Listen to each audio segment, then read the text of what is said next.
श्रीगुरुभ्यो नमः। ओं नमो ब्रह्मादिभ्यो ब्रह्मविद्यासम्प्रदायकर्तृभ्यो वंशर्षिभ्यो महद्भ्यो नमो गुरुभ्यः। ओं पंचाशत्वर्णरूपेण या व्याप्तमिदं जगत् शब्दब्रह्ममयीं वाणीं भजेतां परदेवताम्। श्रीचक्रबिन्दुनिलयां रहोयागसमर्चितां श्रीविद्यादेवतां वन्दे श्रीमत्त्रिपुरसुन्दरीम्। अर्धिकन्यासमाश्लिष्टम् अर्धिलोकजनाश्रयं सर्वविघ्नहरं वन्दे सिद्धिलक्ष्मीगणेश्वरम्। ఓం ఐం హ్రీం శ్రీం శ్రీమాత్రే నమః. ఈ లలితా సహస్రనామ కేటగరైజేషన్ అకారం మొదలు క్షకారంతో కలిసి మొత్తం 51 అక్షరాలు, 32 అక్షరాల నామముల మొదటి అక్షరాలుగా గ్రహింపబడినాయి.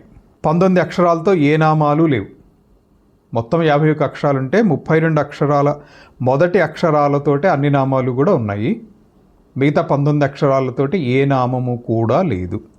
ఈ విధంగా తెలుసుకొని ఏ అక్షరంతో ఎన్ని నామాలు ఉన్నాయి ఇవన్నీ తెలుసుకొని చేస్తూ ఉంటే పుణ్యాతిశయం అనేటువంటిది ఫలశ్రుతిలో ఉన్నది. సూత్రములు 24 అని చెప్పుకున్నాము, పరిభాషలు 40 అని చెప్పుకున్నాము. ఈ 24 సూత్రాల్లో వాటికి ఉన్నటువంటి 40 పరిభాషల్లో 5, 6, 7 పరిభాషల్ని బట్టి ఈ నామములన్నీ కూడా 32 అక్షరములు ఆదిగా కలిగినటువంటివి. మన బుద్ధి విశేషాన్ని బట్టి నామములు ముందుకి వెనక్కి పదచ్ఛేదం చేసి ఇష్టం వచ్చినట్టు మార్చడానికి వీలు లేకుండా ఇవి కంట్రోల్ చేస్తాయి అన్నమాట. అంటే పరిభాషలు, ఎందుకంటే పండితులకి ఈ పరిభాషల ద్వారా ఏ ఆర్డర్లో ఉండాలి, పదచ్ఛేదం ఎక్కడ చేయాలి, ఇలాంటివి ఈ రహస్యాలన్నీ కూడా అందులో పొందుపరచబడ్డాయి. తద్వారా లలితా సహస్రనామాన్ని ప్రింట్ చేసేటప్పుడు ఏదైనా మిస్టేక్స్ ఉన్నా, లేకపోతే చదవటంలో అటు ఇటు అయిపోయినా కానీ కొన్నాళ్ళు అయ్యేటప్పటికీ తప్పు చదవటం అనేటువంటిది కరెక్ట్ అనే భావనలో ఉండిపోతాం. సో అలాంటి వాటిని నివారించడానికి పరిభాషలు పనికొస్తాయి. సో ఇష్టం వచ్చినట్టు మార్చడానికి వీలు లేకుండా చేస్తాయి ఈ పరిభాషలు. ఈ 32 అక్షరాలకు మాతృకలు, మొత్తం అక్షరాలకి మాతృకలు అని పేరు. ఈ 32 అక్షరాలు మాత్రమే ఇక్కడ ఉన్నాయి కాబట్టి లలితా సహస్రనామానికి సంబంధించి 32 మాతృకలు, అక్షర మాతృకలు. ఆయా అక్షర మాతృకలను అభిమానించేటువంటి దేవతలు ఉన్నారు. ఈ మొత్తం 1000 నామాల్లో ఈ 32 అక్షరాల్లో ఏ విధంగా, అంటే ఒక్కొక్క అక్షరానికి ఎన్ని నామాలు ఉన్నాయి అనేటువంటిది కూడా చెప్పబడింది. అకారంతో 40, ఆకారంతో 10, ఇకారంతో 3, ఈకారంతో 2, ఉకారంతో 5, ఏకారంతో 1, ఓకారంతో 2, 4, కకారంతో 81, ఖ 1, గకారం 24, చ అంటే చకారం 29, భ 1, జ 19, డ 2, త 46, ద 37, ధ 14, న 75, ప 81, బ 24, భ 37, మ 112, యకారాదులు 13, రేఫాదులు 38, ల 14, వ 79, ష 59, ష 5, స 122, హ 11, క్ష 9. ఈ మొత్తం కలిపితే 1000 నామాలు సంఖ్య వస్తుంది. ఇంకా వదిలిపెట్టబడినటువంటి అక్షరాలు ఏంటి అనేటువంటిది మీరు ప్రశాంతంగా ఆలోచిస్తే మీకే తెలుస్తుంది.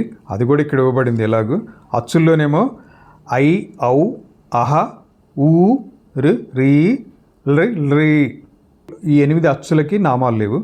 హల్లుల్లో కావర్గంలో 2, ఘ, ఞ లేవు. చావర్గంలో ఝ, ఞి, టావర్గంలో ట, ఠ, ఢ, ణ. డకారంతో ఉన్నాయి, డామర్యాది విరావృత ఇత్యాది. ఢకారంతో లేవు. తావర్గంలో థ, పవర్గంలో ఫ, యవర్గంలో ళ. సో మొత్తం 19 అక్షరాలతోటి ఎటువంటి నామాలు లేవు. కాబట్టి 51లో నుంచి 19 అక్షరాలు మినహాయింపగా మిగిలిన 32 అక్షరాలతోటే ఈ 1000 నామాలు పైన ఇంతకుముందు చెప్పినట్లుగా వర్గీకరింపబడ్డాయి. అంటే ఎన్ని నామాలు ఉన్నాయి ఆ అక్షరంతో అనేది కూడా చెప్పబడింది. అలాగే ప్రతి అక్షరానికి అభిమానిని దేవత ఉంటారు, తెలుసుకుందాం అవి కూడా. అకార మాతృక అభిమానీ దేవత అమృత దేవత. ఆకారానికి ఆకర్షిణీ దేవత. ఇకారం అంటే ఇకార అభిమానీ దేవత, అభిమానిని దేవత. ఇకారానికి ఇంద్రాణి. క్షకారానికి క్షమావతి. హకారానికి హంసవతి. ఇది తెలుసుకుంటే ఏంటి లాభం? తెలుసుకుంటే ఆ దేవత పుష్టి కలుగుతుంది అనేటువంటిది దేవీ పురాణంలో చెప్పబడింది. ఏ ఒక్క నామైనా కూడా ధాత్వర్థము, భావము, అక్షరములు ఎన్ని అని తెలుసుకుని చేసినటువంటిది చేస్తే శ్రీమాతృశబ్దంచే లలితాదేవికి వలె మాతృకా సరస్వతికి తదభిన్నలకు అమృతాది దేవతలకు అంటే అభిమానిని దేవతలకు తుష్టి కలిగి అనుగ్రహం కూడా ఇస్తారు వాళ్ళు. అంటే ఏ విధంగా అయితే అమ్మవారికి శ్రీమాత అనేటువంటి శబ్దము సంతోషపెడుతుందో అదేవిధంగా ఈ మాతృక అభిమానిని దేవతలకు కూడా తెలుసుకోవటం ద్వారా మాతృకా సరస్వతికి ఆవిడ కంటే అభిన్నలైనటువంటి అభిమానిని దేవతలకి తుష్టి కలుగుతుంది, అనుగ్రహం కూడా ఇస్తారు, పాప విముక్తులు అవుతారు. ఇదంతా కూడా దేవీ పురాణంలో చెప్పబడింది. ఇవన్నీ కూడా సాధన చేసేటువంటి భక్తులకి మిక్కిలి ఉపకారకంగా ఉంటాయి. దీనికోసం అని చెప్పే పరిభాషా సూత్రాలు అంటే వీటి మీద సూత్రాలు పరిభాషలు పూర్వీకులు చేసి ఉండటానికి కారణం. సో దీంతో లలితా సహస్రనామానికి సంబంధించి సౌభాగ్య భాస్కర రాయల వారి యొక్క ఆంధ్ర భాష్యం ఉపోద్ఘాతం చెప్పుకోవటం అయింది. ఓం తత్సత్. ఓం సహనావవతు సహనౌ భునక్తు సహ వీర్యం కరవావహై తేజస్వినావధీతమస్తు మా విద్విషావహై. ఓం శాంతి శాంతి శాంతి.